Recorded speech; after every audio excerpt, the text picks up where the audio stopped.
Nous continuons notre méditation sur la rencontre de Judas au cours de la passion de notre Seigneur dans l'évangile de Saint Matthieu. Alors, il nous reste deux passages de l'évangile où nous retrouvons Judas. D'abord, Judas à Gethsémani quand il va livrer Jésus, et l'autre passage, c'est Judas qui va rencontrer les grands prêtres et qui va leur remettre l'argent. Nous allons méditer sur ces deux passages. Et sur chacun de ces passages, j'avais dégagé 3 points qui pourront nous être 3 pistes pour notre méditation, notre réflexion personnelle. Tout d'abord, dans la rencontre de Jésus et Judas à Gethsémani.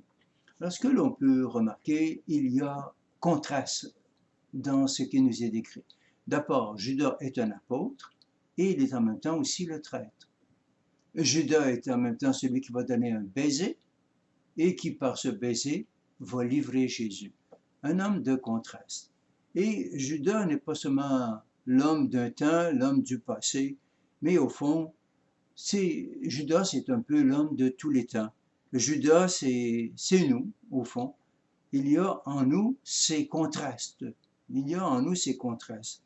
Nous pouvons dire que nous sommes des êtres de tension, des êtres de contraste, des hommes, des êtres engagés dans un combat entre le bien et le mal. Alors, ça me fait penser à la parole de Saint Paul d'ailleurs. Saint Paul qui dit il y a en moi deux hommes.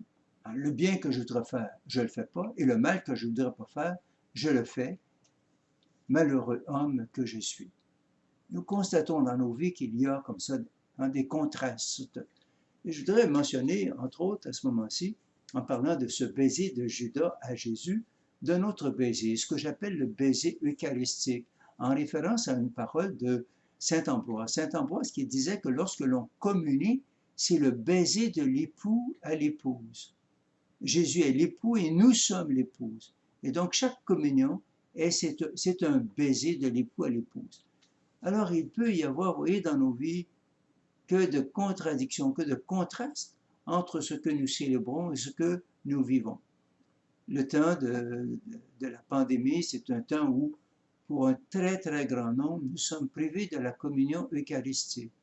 Mais ça peut être l'occasion aussi en même temps d'en approfondir le sens, afin qu'il y ait de moins en moins de contradictions entre ce que nous célébrons et ce que nous vivons, qu'il y ait plus d'harmonie entre les deux. Alors il peut bien y avoir, oui, baiser eucharistique, mais nos pensées, nos désirs sont ailleurs. Il peut bien y avoir baiser eucharistique, mais notre langue et nos paroles ne témoignent pas de celui que nous avons reçu. Il peut bien y avoir le baiser eucharistique, mais notre agir et nos péchés trahissent ce que nous célébrons. Tout en réalisant que nous sommes des êtres de contraste, on est appelé à l'unification de notre personne. J'aime bien cette parole d'un psaume qui dit « Seigneur, unifie mon cœur pour qu'il craigne ton nom ». C'est vrai, plus une personne est unifiée dans les diverses dimensions de son être, plus elle est heureuse. Pourquoi? Parce que l'on ressemble de plus en plus à ce moment-là à Dieu qui est l'unique. Donc au-delà et à travers cette réalité d'être des hommes, des femmes de contraste, il y a cet appel à l'unification de notre être. Un deuxième aspect que nous pouvons dégager de cette rencontre de Jésus avec Judas à Gethsémani, c'est comment Jésus va l'appeler. Il va l'appeler ami. C'est incroyable. Celui-là même qui va être livré, eh bien, appelle Judas. Il appelle le traître, il l'appelle ami. Et ce n'est pas la première fois que Jésus appelle Judas ami. Il avait dit aux 12, aux apôtres, je ne vous appelle pas serviteur, je vous appelle ami. Judas était là.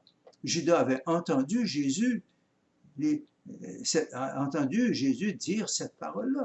Je ne vous appelle pas serviteur, je vous appelle ami, parce que tout ce que j'ai appris auprès de mon Père, je vous l'ai fait connaître.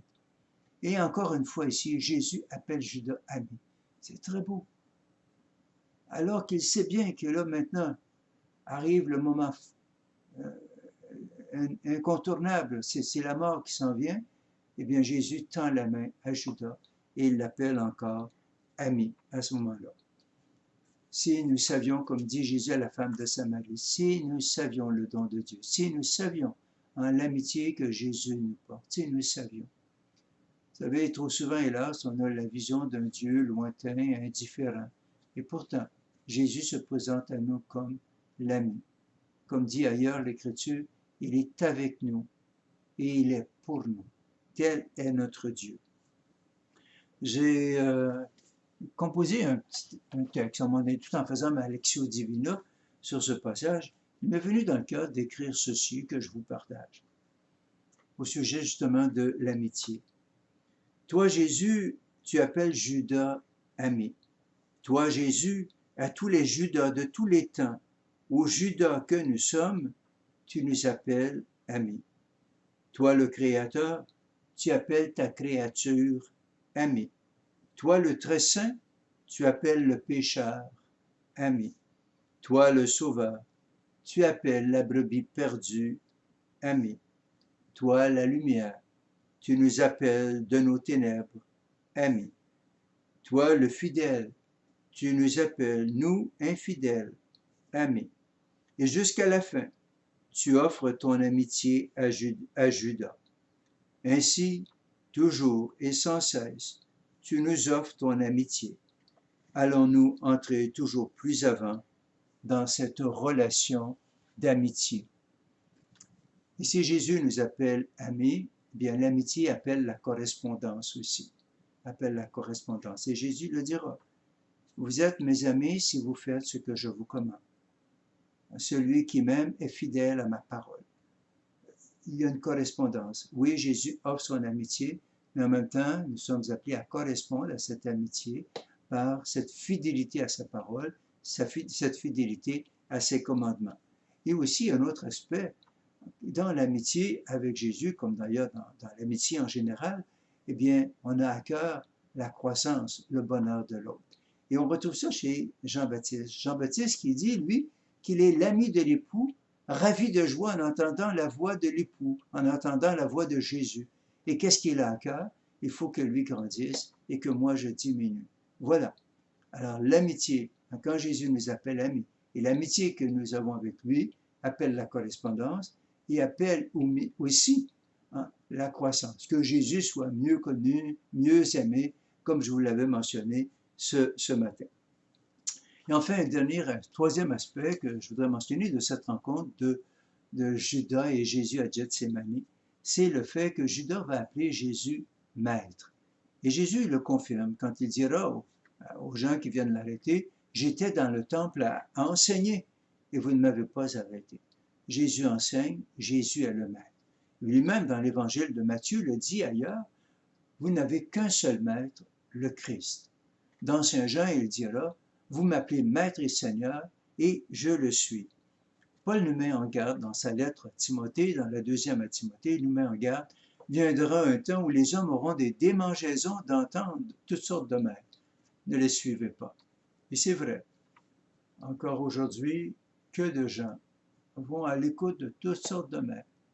Et on oublie que Jésus est, lui, le maître. À qui irions-nous, disait Saint Pierre, tu as les paroles de la vie éternelle.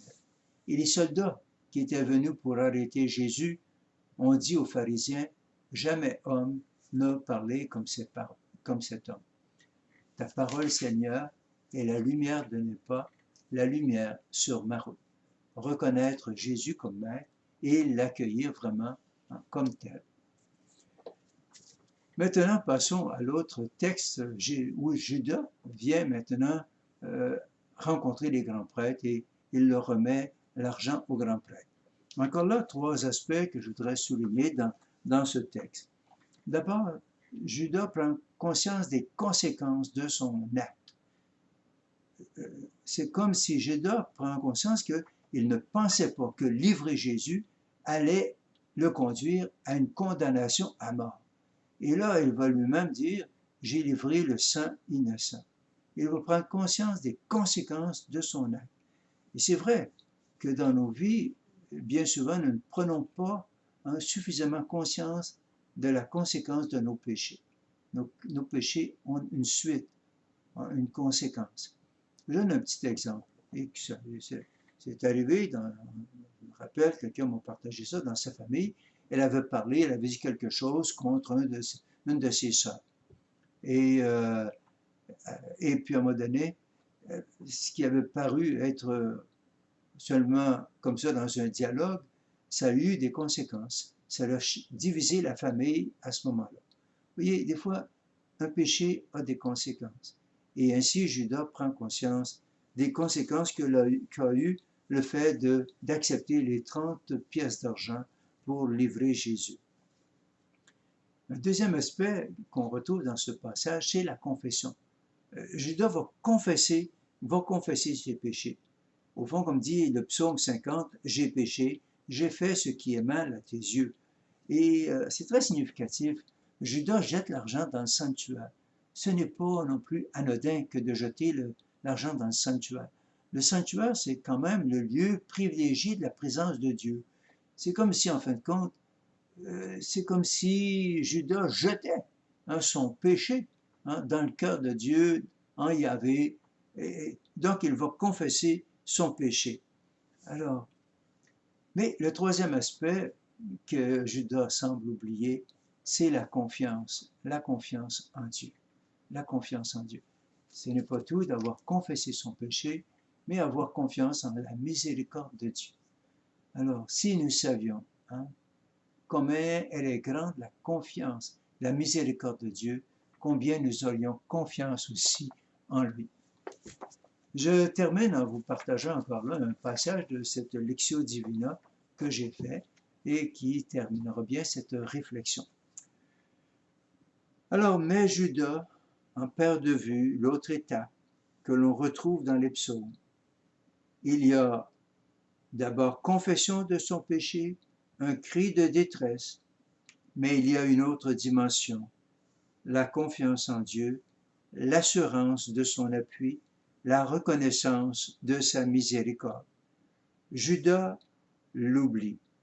À son péché reconnu, confessé, il fallait la confiance en la miséricorde du Maître, qui est aussi l'ami.